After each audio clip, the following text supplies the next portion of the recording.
안녕하세요. 이번 영상에서는 실수에 관해서 살펴보겠습니다. 앞선 영상에서 소개했듯이 실수는 크게 4가지 종류의 공리로 정의되는 대상입니다. 첫 번째 공리는 덧셈에 관한 공리입니다. 두 번째 공리는 곱셈에 관한 공리이고요. 세 번째는 실수의 크기 비교에 관한 공리이고 마지막은 실수의 완비성이라고 불리는 공리입니다.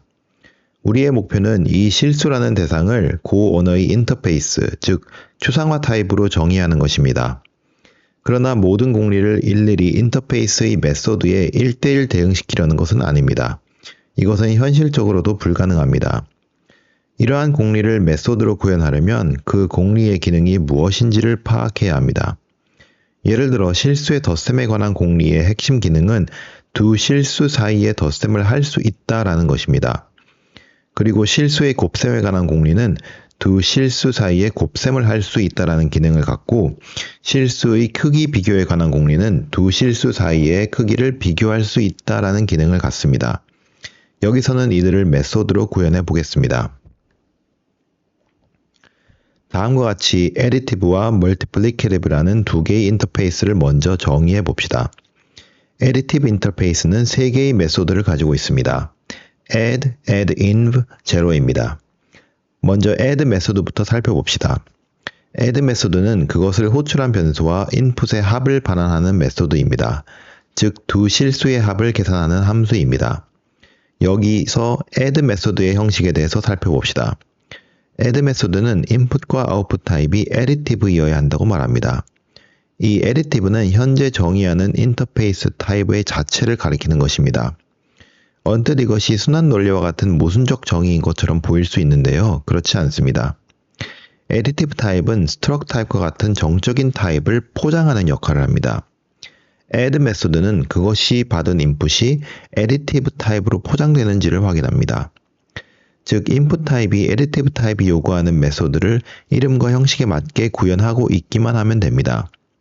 add 메소드를 호출한 변수와 인풋 변수는 모두 additive 타입이지만 이 둘의 실제 정적인 타입은 서로 달라도 됩니다. 다음으로 add inverse는 이것을 호출한 변수의 덧셈에 관한 역언, 즉 음수를 반환하는 함수입니다. 이는 인풋이 필요하지 않습니다.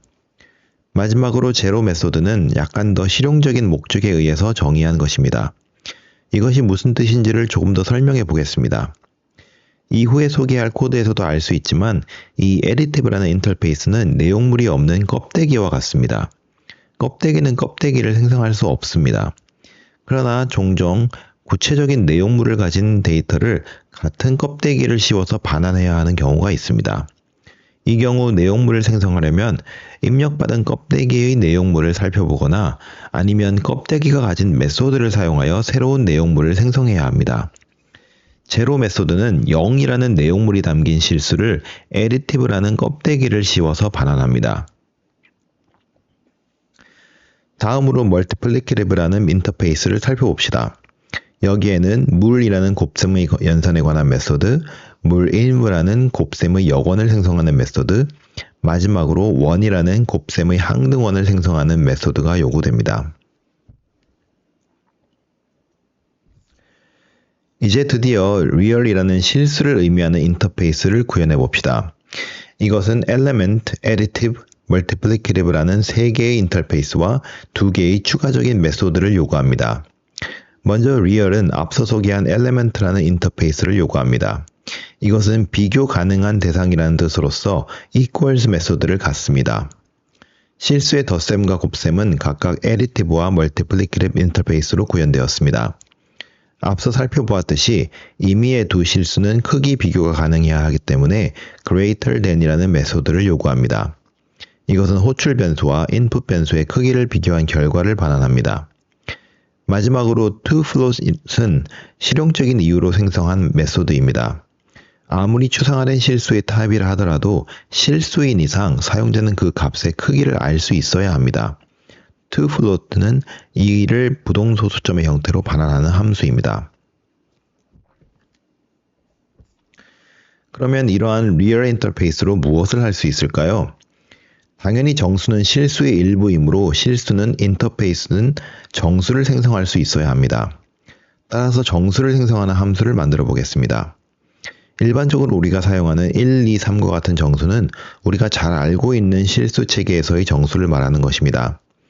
여기서는 실수의 인터페이스를 정의했을 뿐 이 인터페이스를 구현한 사용자가 실제로 어떤 데이터를 소위 실수로 사용하였는지는 알 수 없습니다. 즉 실수는 껍데기일 뿐 그 내용물이 무엇인지는 알 수 없습니다. 다만 정수는 자연수와 같이 순서를 세는 기능을 가진 수입니다. 이러한 관점에서 인티저 함수는 real이라는 인터페이스를 f라는 변수로 구현하였을 때 이를 이용하여 n번째 정수를 반환하는 함수입니다. 이제 그 내용물을 한번 보겠습니다. 만약 n이 0이면 당연히 이것은 덧셈의 항등원, 즉 제로를 의미합니다. 따라서 제로 메소드의 결과를 그대로 반환합니다. 만약 n이 0이 아니라면 먼저 n이 0보다 큰지 아닌지를 판별합니다. 만약 n이 0보다 크다면 곱셈에 관한 항등원 1을 n번 더하고 또 n이 0보다 작다면 마이너스 1을 n번 더한 뒤 그 결과를 반환합니다. 이와 더불어 유리수를 반환하는 함수를 정의할 수도 있습니다. rational은 주어진 int 타입의 배열로부터 a분의 b와 같은 유리수를 반환하는 함수입니다. a분의 b는 결국 b와 a의 역수를 곱하는 것이기 때문에 이러한 방식으로 구현을 할 수 있습니다. 여기서 중요한 것은 인터페이스 타입을 인풋으로 갖는 함수를 작성할 때 변수가 가진 내용물, 즉 값이 무엇인지를 파악하려 하지 말고 그것의 메소드를 어떻게 사용하였는지를 파악해야 된다는 것입니다. 그러면 이와 조금 다른 예로 주어진 실수의 제곱근을 구하는 함수를 구현해 봅시다. 제곱근을 스퀘어 루트라고 하므로 함수의 이름을 그 약자를 따서 sqrt라 하겠습니다. 어떤 실수의 제곱근을 계산하는 방법은 많지만 여기서는 다음과 같이 주어진 수열의 극한이라 하겠습니다. 이 수열은 다음과 같은 점화식으로 정의되어 있습니다. 우리는 수열의 항 xn의 제곱이 a와 구분할 수 없을 정도로 가까워질 때의 값을 구하는 것입니다. 이것은 스퀘어 루트 함수의 반복문의 조건에 명시되어 있습니다. 점화식에는 2분의 1이라는 유리수가 필요하므로 이를 half에 정의해 둡니다.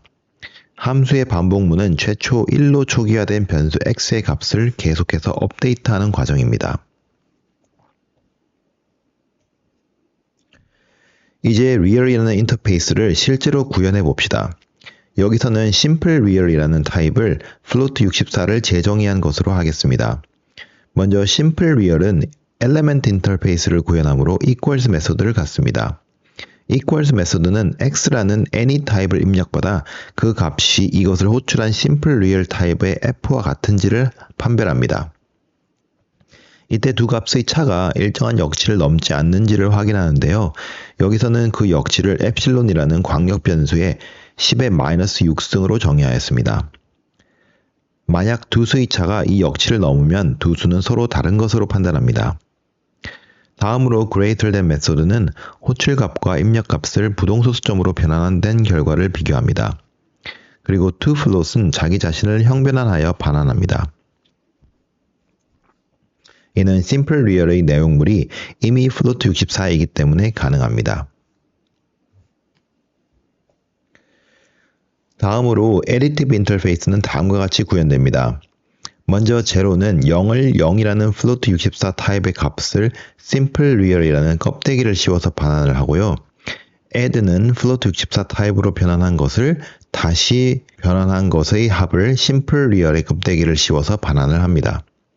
참고로 simple real은 additive interface가 정의된 루트 패키지가 아닌 또 다른 패키지에 정의한다고 가정합니다.